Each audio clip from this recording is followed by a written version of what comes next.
Uniqlo was founded by Tadashi Yanai in 1949, offering high-quality casual wear that is made for all. Uniqlo then reached Singapore's shores in 2009. In light of the fashion e-commerce competition in the 2010s, the Uniqlo application was created. The app serves two main features. Firstly, it allows customers to view information about products, such as color availability, fabric details, and price. Secondly, it allows the company to promote their newest products with customers in a seamless manner. In addition to that, the app also provides exclusive additional benefits, such as additional sizes and online exclusive items. But let's be honest, most of us downloaded the app just for the coupons. These continuous efforts resulted in Uniqlo's e-commerce sales in the C region to increase by 40% from 2020 to 2021 as a result of a large influx of new customers. This shows a large potential growth of customer base for the application and revenue. However, it's quite hard to add to cart. Hard to research. Didn't filter by women? Where can I?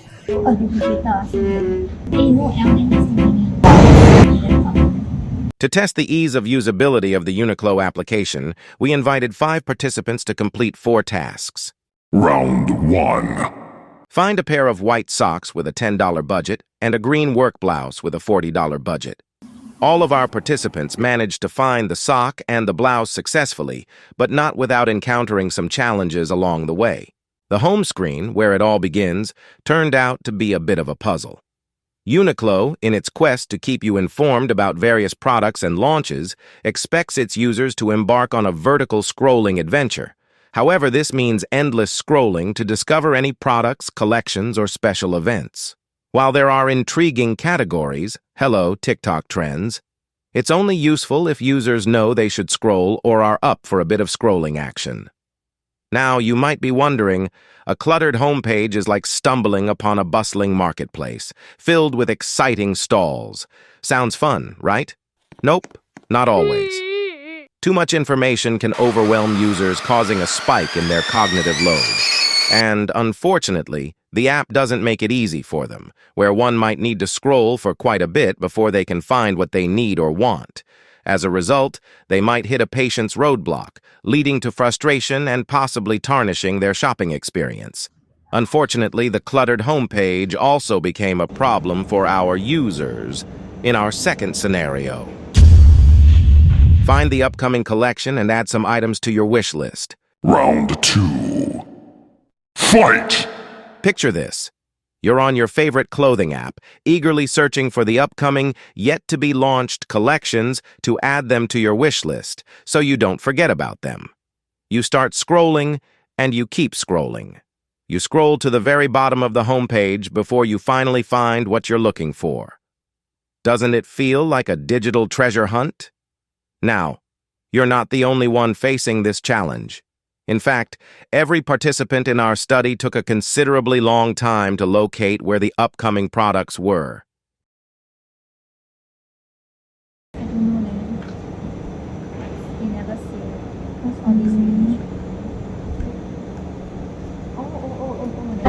Huh? It got to the point where one participant was left scratching their head as she saw new arrivals and nothing more, not knowing she had to scroll further. But here's the thing. It's not just about the user's frustration of having to scroll endlessly before finding what they came for.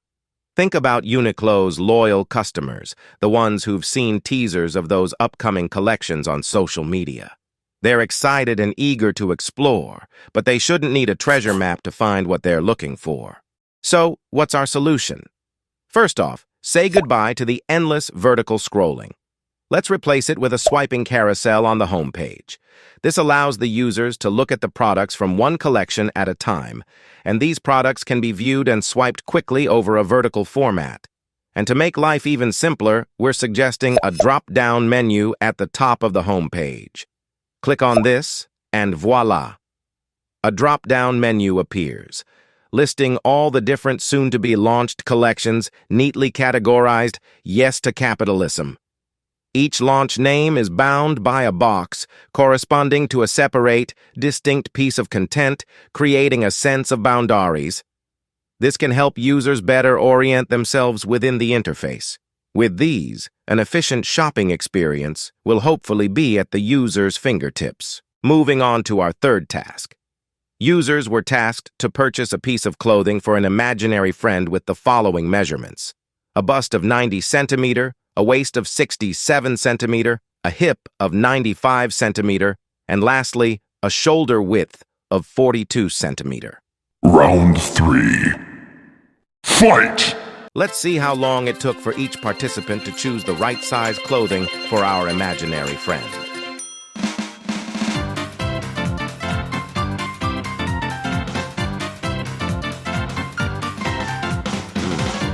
They're taking quite some time. Let's speed it up, shall we?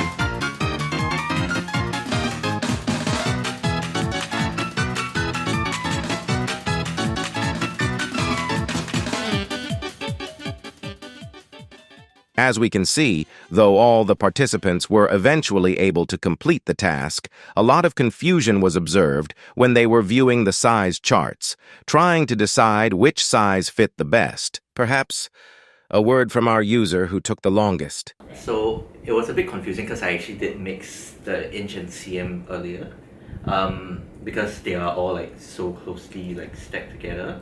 So at first I thought I couldn't find the requirements, but turns out I was looking at the wrong number.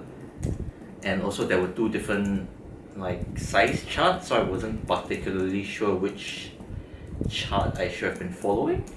As we can see, the tables are packed with columns and rows, leading to the use of tiny fonts that can easily make one's head spin with all the constant zooming in and out. What's more, there are also different illustrations for different types of clothing. Shirts, skirts, and pants all have their unique measurements, and Uniqlo's got graphics to guide you. However, it's a mental gymnastics game to remember which number corresponds to which part of the clothing when you're going back and forth between tables and illustrations. Remember, our working memory can handle about 7 items, give or take a few. Coupled with unnecessary crowding of cm and inches columns, the sizes are strewn everywhere. Furthermore, while comparing sizes, users have feedback that they get hit with everything, including stuff they don't need.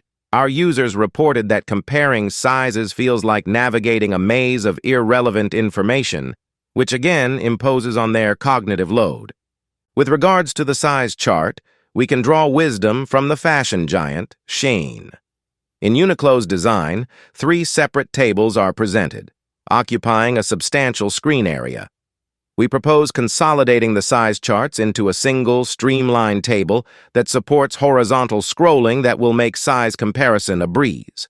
We're talking about larger fonts and a clever organization that greets users with a complete measurement table right as they enter the size guide page. No more hunting for scattered sizes and numbers. It's about clarity and simplicity with this new design. Also, to declutter from unwanted information and minimize information overload, we suggest a savvy solution, a nifty centimeters and inches flip switch button. This not only saves space, but serves up only information that users will find useful. In the last task, users have to browse Unkyo's catalog and choose 10 to 15 items to add to their wish list. Users must then check out 2 items with a budget of $40.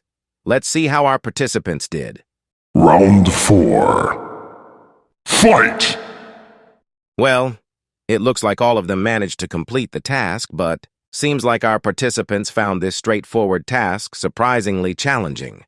You won't believe it, but the majority of them unwittingly tapped the Add to Cart button instead of the heart symbol, all because of the attention-grabbing and irresistible fiery red Add to Cart option next to it.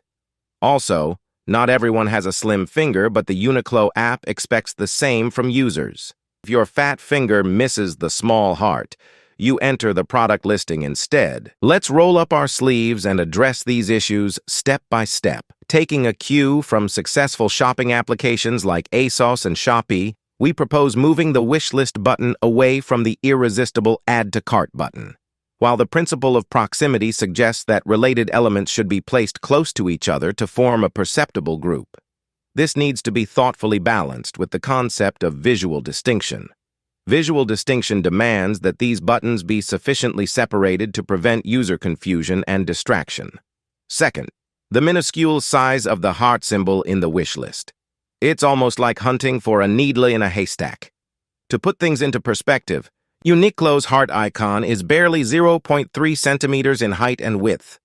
This is a shocking oversight, especially when we consider the research that underscores the importance of touch target sizes. According to studies, a touch target size should be at least 0.9 to 1 centimeter to support one-handed thumb use and deliver optimal usability. It's all about adhering to Fitts' law, which tells us that enlarging a target reduces the difficulty in acquiring it. In simple terms, bigger buttons are just easier to click. Ah, we've come to our finale you've all been waiting for. To sum up, Uniqlo has some cluttering issues, solved by horizontal scrolling methods. The wish list could do better for their visibility, accommodating to users' behavior and feedback. But we should still applaud Uniqlo and their designers for creating such minimalistic design, unlike some people. And perhaps the next step is to incorporate reflective design that caters to various ages.